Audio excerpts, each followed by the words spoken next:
예수께서 둘러보시고 제자들에게 이르시되 재물이 있는 자는 하나님의 나라에 들어가기가 심히 어렵도다 하시니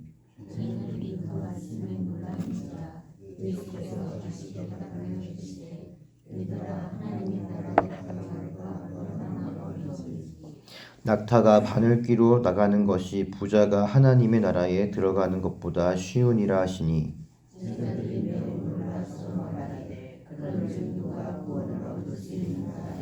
예수께서 그들을 보시며 이르시되 사람으로는 할 수 없으되 하나님으로는 그렇게 하지 아니하니 하나님으로는 다 하실 수 있느니라.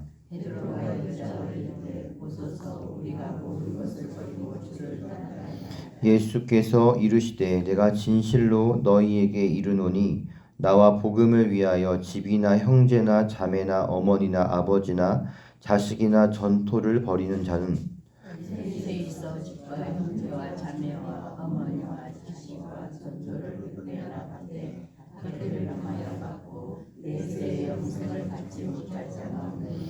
그러나 먼저 된 자로서 나중되고 나중된 자로서 먼저 될 자가 많으니라. 아멘. 마가복음 8장 27절부터 예수님은 제자도에 대해 집중적으로 가르치십니다. 베드로가 주는 그리스도이시니다 라는 정확하고 놀라운 신앙 고백을 했지만 사실 그들은 예수님이 걸어가신 길을 따라갈 제자로서의 준비가 너무도 부족했습니다. 믿음이 없는 세대여 내가 얼마나 너희와 함께 있으며 얼마나 너희에게 참으리요 라는 이 예수님의 탄식이 이 점을 잘 드러냅니다. 자기를 부인하고 자기 십자가를 지고 예수님을 따르는 것, 이것이 바로 제자도의 핵심입니다. 예수님은 제자도가 삶에서 구체적으로 어떻게 구현되는지를 가르쳐 주십니다. 9장에서 예수님의 제자들이 귀신 들린 아이를 고치지 못한 사건을 통해 이 믿음의 본질과 또 기도와의 관계가 무엇인지를 가르쳐 주십니다. 나의 믿음 없는 것을 도와주소서라는 이 아이 아버지의 외침 속에서 믿음은 하나님께서 주시는 것이며 동시에 주님을 의지하는 것이 믿음의 본질임을 깨닫게 하십니다. 기도는 하나님과의 친밀한 교제를 나누게 하는 통로입니다. 이 기도라는 통로 속에서 우리는 주님을 알아가고 또 믿음을 얻습니다. 그러므로 제자는 쉬지 않고 기도합니다. 예수님의 제자들은 누가 더 예수님과 가까운가? 누구에게 예수님의 능력이 더 많이 그리고 더 극적으로 나타났는가? 누가 더 신비로운 체험을 하였는가? 이러한 기준을 가지고 서열을 매기려 합니다. 또한 12제자에게 속하지 않았다는 이유로 예수님의 이름으로 귀신을 내쫓은 다른 제자에게 그 일을 금함으로써 파벌 의식을 보였습니다. 하지만 제자들의 이러한 행동은 하나님 나라의 기준과는 반대되는 것으로 제자의 길에 어울리지 않습니다. 하나님 나라에서 큰 자는 무사람을 다스리고 또 그 위에 있지 않고 반대로 무사람을 섬기고 그 끝이 되어야 합니다. 그가 설령 당대 어린아이처럼 무시와 천대를 받는 사람이라고 할지라도 말입니다. 또한 무시와 천대를 받는 사람이라 할지라도 예수님께 속했다는 이유로 냉수 한 그릇을 주는 선의를 베푸는 자 역시 주님께 속한 자라고 예수님은 말씀하십니다. 주님을 믿기 때문에 그리고 주님을 사랑하기 때문에 제자에게 선의를 베푸는 그와 예수님의 12제자는 한 형제인 것입니다.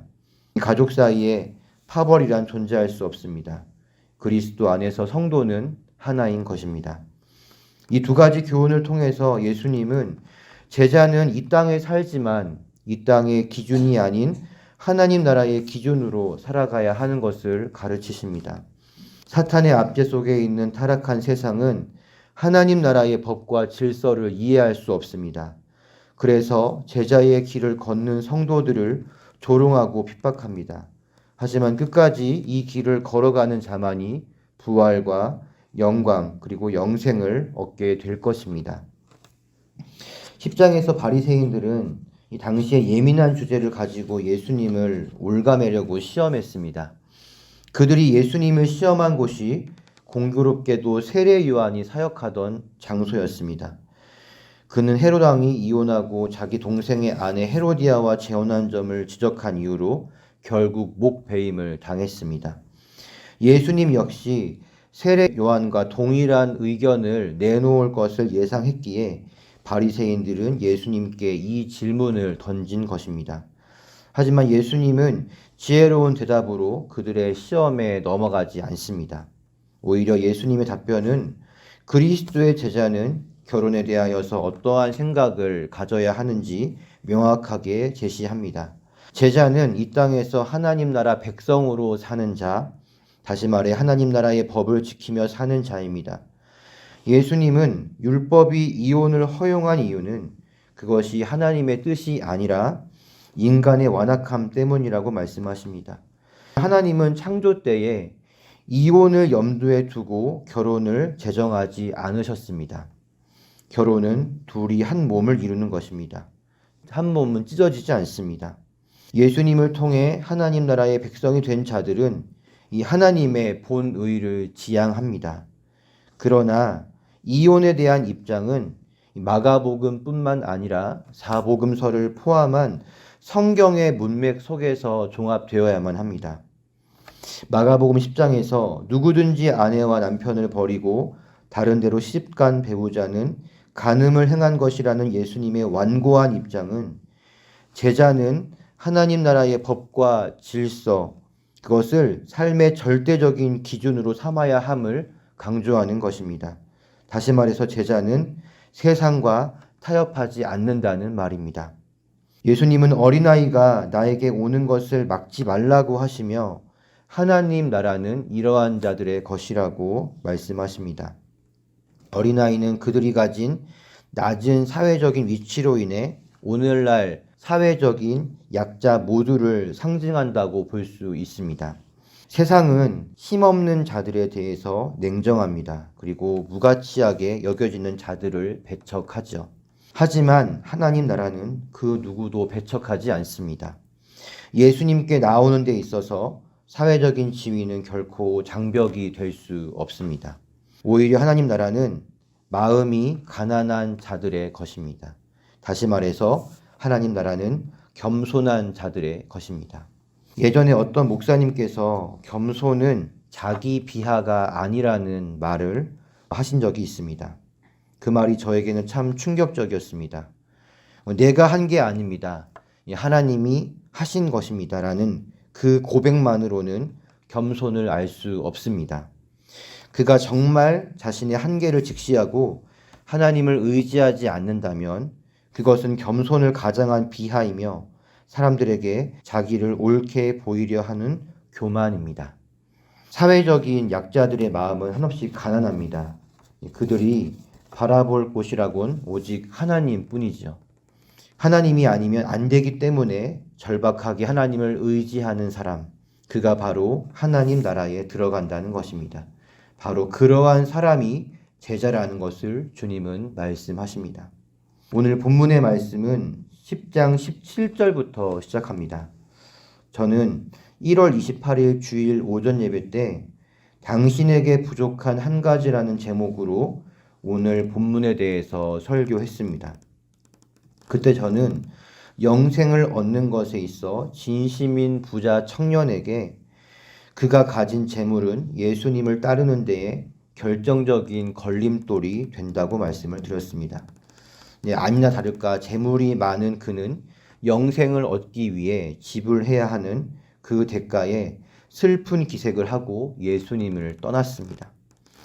더욱이 그 당시에 부요함이라면 하나님이 주신 축복의 결과라는 인식이 자연스럽게 깔려 있었고, 그러므로 부자는 당연히 영생을 얻을 자격을 가졌다고 생각해 왔습니다. 그런데 예수님은 부자가 하나님 나라에 들어가기 어렵다. 하나님의 축복인 부요함을 버리고 나를 따라오라고 말씀을 하셨습니다. 기존에 사람들이 가지고 있는 인식과 정반대인 이 예수님의 선언에 제자들은 충격을 받습니다. 그들이 누가 구원을 얻을 수 있는가라고 말하는 이유는 바로 이 때문입니다. 손과 발, 눈이 범죄하면 자르고 뽑는 결단, 예수님을 따르는데 재물이 방해가 된다면 그것을 파는 결단, 다시 말해서 자기 부인과 자기 십자가를 지는 것은 내 힘과 의지로 할 수 있는 것이 아님을 예수님은 분명하게 하십니다. 사람으로는 할 수 없으되 하나님으로는 그렇지 아니하니 하나님으로서는 다 하실 수 있느니라. 하나님만이 우리에게 제자의 길을 걸을 수 있게 하십니다. 그렇다면 당연히 주님을 의지하는 자만이 제자의 길을 걷게 될 것입니다. 심령이 가난한 자, 오직 하나님께만 소망을 두는 자, 그가 바로 복이 있는 자라고 예수님은 말씀하셨습니다. 사랑하는 성도 여러분, 하나님의 자녀인데 부요하지 못하고 평안하지 못한 자신의 환경 때문에 고민하는 분들이 많을 것입니다. 하지만 그것은 우리의 죄 때문이 아닙니다. 하나님이 우리를 사랑하지 않기 때문도 아닙니다. 천국은 가난한 심령을 가진 자들에게 허락되었기 때문입니다. 바로 가난한 심령이 주님의 옷깃을 절박하게 붙잡게 만들기 때문입니다. 솔직히 저와 우리 성도님들 힘들지 않게 살 수 있습니다. 하나님의 백성으로 지켜야 할 기준들을 다 포기하고 살면 지금보다 금전적으로 더 여유로워질 수 있습니다. 그리고 가족이나 직장 동료와 갈등 없이 편하게 지내실 수 있습니다. 하지만 제자의 길을 걸어가지 않으면 영생이 없다는 것을 알기 때문에 우리 성도님들은 그것을 다 포기하신 것 아니겠습니까? 보소서 우리가 모든 것을 버리고 주를 따랐나이다. 제자들의 이러한 고백은 사실 오늘 나오신 여러분의 고백이기도 하지 않습니까? 모든 것을 버리고 주를 따랐다는 제자들의 대답에 예수님 이렇게 답하십니다. 나와 복음을 위하여 집이나 형제나 자매나 어머니나 아버지나 자식이나 전토를 벌인 자는 현세에 있어 집과 형제와 자매와 어머니와 자식과 전토를 100배나 받되 박해를 겸하여 받고 내세에 영생을 받지 못할 자가 없느니라. 주를 위해 버린 자는 그 버린 것을 도로 얻게 될 것이라고 주님은 약속하셨습니다. 버린 만큼의 양을 동일하게 보상하는 것이 아니라 그것의 100배를 보상하신다고 약속하셨습니다. 하지만 우리가 복음을 위해 어머니와 아버지를 버렸다고 주님이 우리에게 100명의 아버지, 100명의 어머니를 주시진 않습니다. 사실 이 말씀은 100% 물질적인 이야기로만 받아들일 수는 없습니다. 물론 하나님은 이 땅에서 우리의 필요를 적시에 그리고 풍성히 공급하시는 분이십니다. 우리의 필요를 채우시는 하나님을 믿으시기를 바랍니다. 그러나 우리가 예수님이 걸어가신 그 제자의 길을 걸어가기 때문에 박해는 피할 수가 없습니다. 우리에게 더 중요한 것은 바로 이것입니다. 내세에 영생을 받지 못할 자가 없느니라. 이 말씀이 저와 성도님 여러분에게 큰 위안이 되기를 바랍니다. 그러나 예수님은 마지막에 이 말씀을 덧붙이십니다. 먼저 된 자로서 나중되고 나중된 자로서 먼저 될 자가 많으니라. 지금 예수님의 이 말씀은 28절에서 이 베드로의 말 보소서 우리가 모든 것을 버리고 주를 따랐나이다에 대한 응답입니다. 우리 예수님은 불꽃 같은 눈을 가지셨습니다. 불꽃 같은 눈이라는 표현은 주님이 마치 엑스레이처럼 모든 것을 꿰뚫어 본다는 의미를 가지고 있습니다. 아마도 예수님은 이 베드로의 모든 것을 버리고 주를 따랐나이다 라는 그 말에 감춰진 베드로 그리고 제자들의 마음을 꿰뚫어 보았던 것 같습니다. 모든 것을 버리고 예수님을 따랐다는 것을 자랑하고 그것을 밖으로 드러내려 했다면 베드로와 제자들은 그것으로 다른 사람보다 자신이 더 나은, 더 높은 사람으로 여기는 것이 됩니다. 신앙적인 태도로 사람을 서열을 매기는 셈이 됩니다. 하나님 나라는 무사람의 끝이 되며 그를 섬기는 자가 첫째가 됩니다. 자신의 신앙적인 태도를 우위로 내세우는 자는 하나님 나라에서 나중된 자가 될 것입니다. 사랑하는 성도 여러분, 자기를 부인하고 자기 십자가를 지고 예수를 따르는 삶의 고백이 없다면 우리의 입술의 신앙 고백이 우리의 구원을 보장하지 못함을 우리는 명심해야만 합니다. 예수님을 따르기 위해 손과 발이 잘린 것 같은 아픔, 눈이 뽑힌 것 같은 아픔을 겪어야만 했던 성도님들이 계시다면 그것이 바로 내가 진짜 구원받은 주의 백성임을 증명하는 흔적이라는 사실에 큰 위로를 받으시기를 바랍니다. 주님은 그것을 다 보셨고 또 기억하고 계십니다. 그것을 그리고 반드시 갚아 주실 것입니다. 모든 것을 버리고 주를 따랐지만 사실 우리의 악한 마음은 그것조차도 자랑거리로 삼고 다른 사람보다 더 높은 사람으로 여기게 만들려 합니다. 그러므로 우리는 조심해야 합니다. 심령의 가난함, 겸손함이 순전한 마음으로 제자의 길을 걷게 만듭니다. 그러므로 하나님께 가난한 마음, 겸손히 자신을 낮추는 마음 주시기를 우리는 구하여야 할 것입니다. 오늘 하루도 하나님이 주신 은혜로 말미암아 내 힘으로 걸어갈 수 없는 제자의 길을 힘있게 걸어가시는 서원교회 성도님들 모두가 되시길 예수님의 이름으로 축복합니다. 함께 기도하겠습니다. 하나님, 자기 부인과 자기 십자가를 지고 예수님을 따르지 않는 자는 구원을 보장받지 못합니다. 그러하기에 제자의 길은 좁고 험합니다. 그 길을 걸어가기를 구하여도 걸어가지 못하는 자가 많다고 주님 말씀하셨습니다. 주님, 우리는 할 수 없으나 하나님으로는 모든 것을 하실 수 있습니다. 우리가 제자의 길을 걸어갈 수 있는 길은 오직 겸손한 마음으로 자신을 낮추며 주님을 항상 의지하는 것뿐입니다. 주님, 우리에게 가난한 심령 주시옵소서. 절박하게 주님을 의지하는 마음 주시옵소서. 그리하여 내 힘으로 걸을 수 없는 제자의 길 잘 걸어갈 수 있게 하여 주시옵소서. 하나님, 우리의 악한 마음은 우리의 신앙적인 태도 역시도 다른 사람보다 더 나은 사람이라고 여기게끔 만들게 합니다.